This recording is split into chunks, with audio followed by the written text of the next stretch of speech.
Today we wanted to talk about our experience working on our first feature film and give it a little review as well because we watched it again last night. So this is for the feature film titled Blue, as you can see on screen right now. And we were assistant directors on this. And yeah, we watched it last night. We obviously watched it before. We've watched it at a premiere and at a film festival. And no, those are the two times. And we watched it again at home actually. So this is like fourth time? years ago. Yeah. Fourth or fifth time we've watched it. But yeah, it was really good. Like, it's been a while. This is the longest gap we've had from watching it. It came out early last year. No, it didn't. It came out early 2 years ago. Shit, it came out in 2024. That's crazy. Time really flies. Yeah, so we thought we'd just talk about it a little bit today. So let's start at the beginning. It's a very good place to start. And it all started off from us joining college in 2018. And we met at college. Our blossoming relationship stemmed from there. But yeah, no. We started college, we found our love for film and our passion for filmmaking and stuff. And our lecturers noticed that, which led down the road to David Smith, our lecturer and the writer and director of Blue, approaching us to ask if we wanted to be a part of his next film. Of which we, of course, said yes. Yes. So he'd already previously made a feature film called Bear, and we got to watch that. We went to the premiere for it, didn't we? The premiere at the college for it, yeah. We got to see it there and we thought it was like really cool. I remember showing my parents it as well, like we all watched it at home together when it was on Prime. But yeah, so we were really excited because David approached us and gave us the scripts to read. And yeah, we both went home separately, put on some ambience, some like ocean noise, some beach, you know, get you in the mood for it. And we read the scripts, and we were both very emotionally moved by it. We thought the screenplay was incredible, and we just couldn't wait to get started. Originally, when we first joined David in helping, I was meant to be script supervisor, and Sam was going to be assistant camera operator. You were literally right. I don't know why I interrupted you. Carry I on. was going to say. You carry on. Yeah, so we were going to have those roles, and things just kind of snowballed, and we ended up, I feel like we helped a fair bit during the pre-production process. Like, we were there for a lot of meetings. We helped a little bit with the casting. We had a little bit of influence on that. Yeah, it was just really fun, and we ended up getting the roles of assistant directors instead. Yes, we had lessons with David every Friday, and those lessons were like around work experience and stuff. And because this was we like included this as our work experience during uni, we were allowed to basically have meetings and work through it during those 2-hour lessons. So that was really fun, and yeah, that's when like we got to watch auditions and give our input on who David should cast in the film, going through like the script and everything, going through like David would go out with Paul, and Paul being the main actor in it and producer.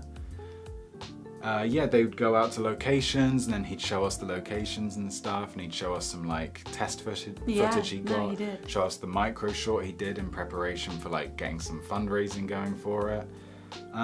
We just went through so much, and yeah, it sort of evolved into us having assistant directors jobs on there. And then once all the pre-production was sort of sorted, and we obviously got to witness firsthand how stressful that was for David, like spinning plates everywhere, like just trying to get this all going. Because bear in mind, this film had a budget of £5,000, which is insane to make a feature film on that much of a shoestring budget. But yeah, so much work had to be done. So big respect for that.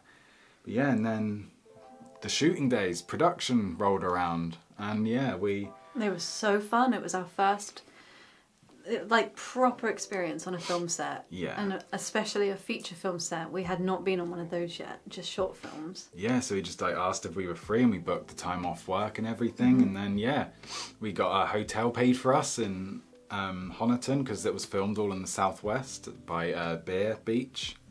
And we just went down. They had a cottage that we were filming all of the home scenes and stuff.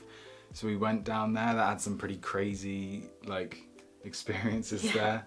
A lot of funny memories and a lot of just great memories. Yeah. I specifically remember two things standing out. Other than the amazingness of actually getting to just be there with everyone sort of coming together to make David's film, and we had like a couple people working on sound. We had obviously you and me there to be script supervisors, assistant camera operators / assistant directors. You obviously had Paul, who played the lead, and then Alfie, who played his son. Obviously had David.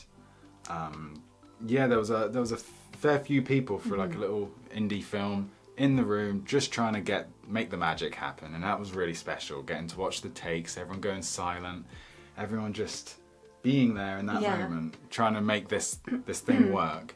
Taking a photo at the end of the shooting day. Do you remember? There's this photo of all of us at the end, and we'll show that here. That was like step one of discovering I had lactose intolerance as well. Because you gotta learn the hard way. was wondering why whenever we had to be silent when we were doing a take, my stomach was just gurgling non-stop. And obviously I didn't know that I was lactose intolerant at the time, and then had like a very dairy-filled meal just before shooting. So yes, very sorry David for how loud my stomach was on the shoot. But yeah, I had lactose intolerance, which I found out later. But yeah, that and the fact that when we'd finished the shoot and it was like the middle of the night, I can't even remember what time it was, but I had a little Renault Clio, and the windows were really tinted in there, and the back, like the rear like lights when I was reversing were just non-existent. Like I couldn't see anything.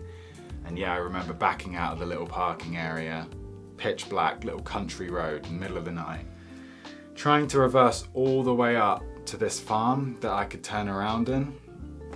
And they had like a cobbled brick wall right next to it, and you can probably put this together. I scraped my car all along the side of that wall. It was the most horrible noise. Yeah. Yeah. And then we got to the I remember hotel, it so well. and then we went in to get some food, like into the garage next to it, grabbed some food, and then we saw David in there, and then I told him, I've just scratched the shit out of my car. He obviously felt bad because he thought he blamed himself because of the shoot and everything, but no, I'm just a really shit driver and should have had a car that functioned better at night. But yeah, that was cool. We went back to the hotel, came back the next day, and we shot down at the beach and everything, and that was really fun. The beach scenes are some of the absolute best scenes in the whole film. Yeah. When we watched it again yesterday, I was just blown away by the quality. It was really, that's one thing that really stood out, wasn't it? How good the quality was. Dave's really good with cinematography and the visuals. It just looks stunning. But yeah, we had that day, and then there was another incident at the end of that shooting day. Oh, another car incident, wasn't it? Yeah, someone's handbrake had gone in the car park, and the car park was slanted down, and their car rolled across the car park straight into Ellie, the sound recordist's car. So that was a whole thing. Then we had another shooting day, which was all the pub scenes. And then on a separate day, we went to a village hall that was by where I used to play football all the time as a kid. So that was really cool. And then we filmed the scene in there. So yeah, there was, I think it was spanned over a couple weekends, 4 days maybe, that we were there shooting for. And then on some of the other days and stuff, it was just as small as the crew could be, David, Paul, and Alfie. That's because there literally was a just lot it. of like shots Yeah. on the boat out at sea, and they could only have those three and the like captain of the boat. Mm-hmm.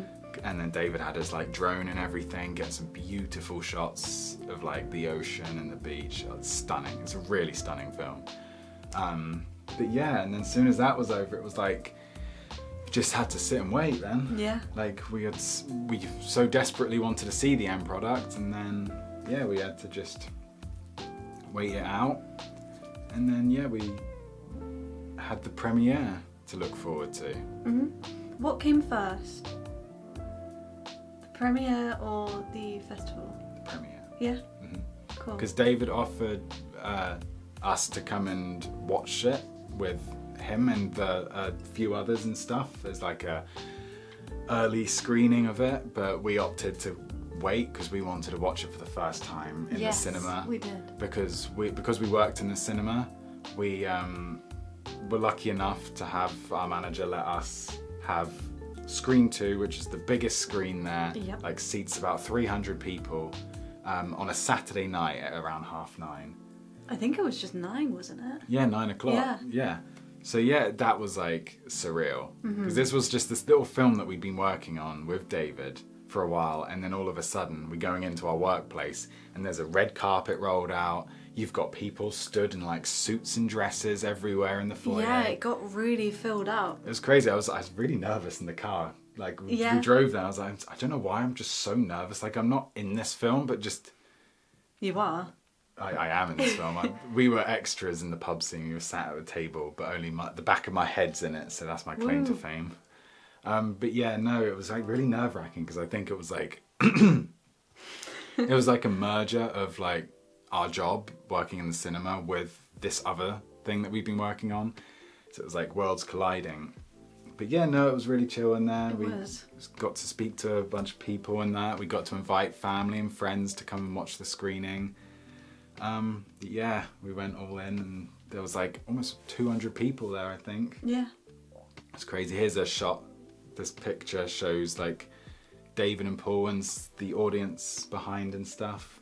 But yeah, we watched it. It was amazing to watch it. There's a twist in this film and stuff, but Yeah. like it was so fun to see everyone's reaction. Obviously our families were there, friends. It was so crazy just looking around the room when the film was on, being like, we were part of this, and now we've got like friends and family and everything, and we're all just sat here watching it together, and that is why cinema is so great.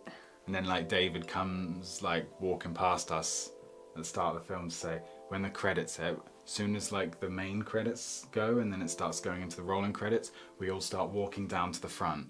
So naturally I'm overthinking that throughout most of the film, going like, please I had don't a trip down coughing the stair. fit at the start of the film, and I was just like, oh my god. It's just funny how like the worst timing for things, just big moments in your life, things that you're really excited for, and then the most annoying little thing happens, like a cough. But yeah, no, like credits rolled. When our names came up in the credits, it was really cute because like we had our friends turn around and family turn around and be like, hey, look, there they are. And yeah, it was cute. It was like surreal, like standing at the front of that screen whilst everyone was like clapping, and obviously like this David's film and everything, but getting to be a part of that was just really special. But yeah, and then a little bit later, message from David. It's been accepted in a film festival, the British Independent Film Festival. And yeah, that was so cool because he invited us along to that, and we'd never been to a film festival before, let alone for like our film. Well, you know, a film that we'd worked on. And yeah, that was really cool. We went up there, got a hotel, and then met Paul and David and stuff in a bar somewhere. Yeah. And then we walked down to the festival, and yeah, just getting to see everyone else's like short films and stuff, and having David's film Blue be like the spotlight feature. Yeah, it was, wasn't it? It was the only feature that was shown there that night. And yeah, and they had like the awards after and stuff. And then it was like the interaction stuff. And this is where it was like a bittersweet moment for us. So we haven't actually shared this before, but we got a little bit overwhelmed during the like aftermath of it because we put loads of pressure on ourselves to like interact with a lot of people, talk to loads of Yeah. filmmakers and try and build some connections. Sometimes we're a little bit more antisocial than we think we're going to be. Yeah, like Yeah. it was kind of difficult because we really wanted to make the most of that situation, but I think we got in our heads mostly that we were like, we had what's the phrase called when you're like you don't believe Imposter syndrome. imposter syndrome. I think we both got a little bit of some like imposter syndrome going on. We also didn't get given lanyards when Well, we that's first what- walked in. Yeah, like David really fought to try and get us lanyards to show that we were filmmakers in there and not just an audience members, but they didn't allow us to because we were assistant directors. But yeah, it was a little bit like difficult because we didn't want to start trying to make conversation with people without a lanyard on, looking like we were just audience members. And then we're like, oh, what film are you here for? Oh, well, it's not our film. We were assistant directors. Like, you know, Yeah. you know the way you overthink. And yeah, we let that got the better of us that night, which really sucks because we didn't even go to the after party for it because we were just sort of like really beating ourselves up about that, so we just went back to the hotel. Yeah, that imposter syndrome hit us hard. We've not had that before. I think we'd be able to handle it a lot better nowadays, though. Yeah, I think we've grown in confidence We a little really bit. have, Like yeah. if you'd known us in college and uni, you know that we were not the most We didn't Like, speak to anyone. outgoing people. We were very introverted, so it's Yeah. crazy that we're doing this now on YouTube. But yeah, so we allowed it to get the better of us, but it's so nice having watched that film last night and just remembering the good moments, Yeah. remembering everything positive. So don't know if David or Paul you'll be watching this, but if you are, thank you so much for letting us be part of that project, because it really meant a lot that you trusted us with being a part of it. So in any way that we helped, we were very grateful. So yeah, we watched it last night and it sparked all of this conversation. We'd like kind of hinted in the afternoon, we were like, we could talk about Blue at some point. And I was like, why don't we just watch it? Because it's been so long. The second we put it on, we were like, shit, this is really good. Yeah. David's just got this style. His directing is so good. And we were just immersed, and despite the fact that we were there on set, we'd read the script a million times. Like, you know, we'd gone through all of it. It was like I'd never seen the film before. Well, yeah, David know? is an inspiration and an example to us of why you should support independent films, because David has the skills and the ability of a well-rounded filmmaker. He just needs the budget to be Yeah, able to make literally. something on a grand scale, because the intricacies of his directing and writing and the way he shoots it, just the camera movement, it feels so professional, and shot on a £5,000 budget is insane to make it feel like that much of a film. Yeah. Like, so yeah, we both look up to him massively and always did through college and uni, and we still do to this day. Like, this is why we should all support independent film, because there are some fucking talented people out there that deserve to be able to make films with the amount of money that other people do. Yeah. So yeah, the film itself is really beautiful, and yeah, it holds up really well. It does. Like, you worry that you're gonna go back and watch it and then just notice all like little things here and there that you'd be like, oh, I wish this was different. Or like, I wish I gave more suggestions on the day with this. But no, David did such a good job of that, and it's just so nice seeing our names in the credits because we're so proud to be a part of that. So what we're going to do is we're going to link the trailer for it in the description so that you can go check that out if you're interested, but it's also on Amazon Prime. So if you have a Prime account, please go and give it a watch. We can link that It's- too in the description. Yeah, Yeah. we will. There you go. That'll be in the description too. It's a 70-minute film, so it's not long at all. Give it the chance it deserves, because yeah, you'll be pleasantly surprised. I wanted to talk about the music. So I think it was Harrison King. Yeah. Yeah. Incredible. Literally goosebumps the second the film starts. Very Lord of the Ringsy. Yeah, it The was. music is very like fantasy based. It was stunning because like you could tell that he based it. I mean, I might be just like making this up, but for me, it looked like he based it on the song that gets sung, like the sea shanty that gets sung in the pub, which is a beautiful scene, by the way. It's so like Lord of the Rings. Yeah. Yeah, the score's kind of based around that melody, and just, yeah, at the start with the title card coming up, it's just beautiful music that just brings the film together and creates this magical experience. But yeah, so shout out to Harrison King, his incredible score for that film as well. Also, character blocking and directing in this film. We are not going to go into any spoilers, just go watch the film. But like, just know that the character blocking is so smart. Like, it's just done really well. You won't know why it's done well until you've watched it, and then if you watched it again, you'd be able to see what we're on about. Yeah. But it's good. Like, I could just talk about that film for so long, like doing like a whole breakdown of different scenes and how I interpret it, and like how obviously we've obviously got a little bit more of an inside information having worked on it with David and spoken to him so many times about it. But yeah, I know the scene that you're talking about in particular, and yeah, so well done, so smart. But yeah, I think that we've pretty much said most of the stuff that we needed to say. We'll just shout out Paul, Alfie, Diane, Freddie, all of like the cast of this film were incredible as well. Yes. Like really good. It's an emotional film, it's a drama. Like there's a lot of interactions, a lot of silent facial acting and stuff. It's done really well. I really like really respect everyone who like gave it their all in this, because yeah, it's an independent film made on a tiny little budget. Like, you know, it's easy to just go, oh, maybe if this was a Christopher Nolan film, like I'll put my all into it. But yeah, I respect anyone that puts like 100% effort into anything, and for them to give the faith and the trust in David that he was going to make a good film out of it. They played their part really well. It's also been shown in like quite a few countries. We weren't able to go to any of them, obviously, because we're just assistant directors on this. But I don't think, what was it? Like Sweden, France, New York, Chicago. Yeah, it's Paul did actually go to Chicago to watch that one. That's awesome. Sure.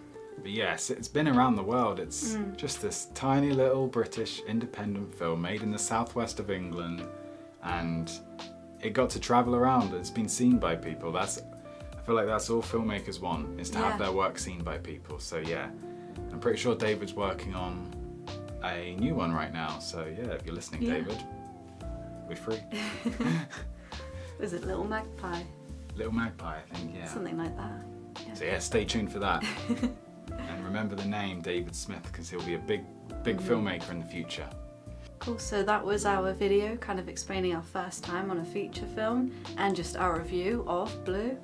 Let us know if you're going to go watch it, and please let us know what you think of it. We would love to see if anyone gives it the time of day. Like, that's awesome. Yeah, and go and review it on Letterboxd, on IMDb. Yeah. Review it everywhere. Get people to find this film as well. Let's get David's film to blow up. Thank you so much for watching.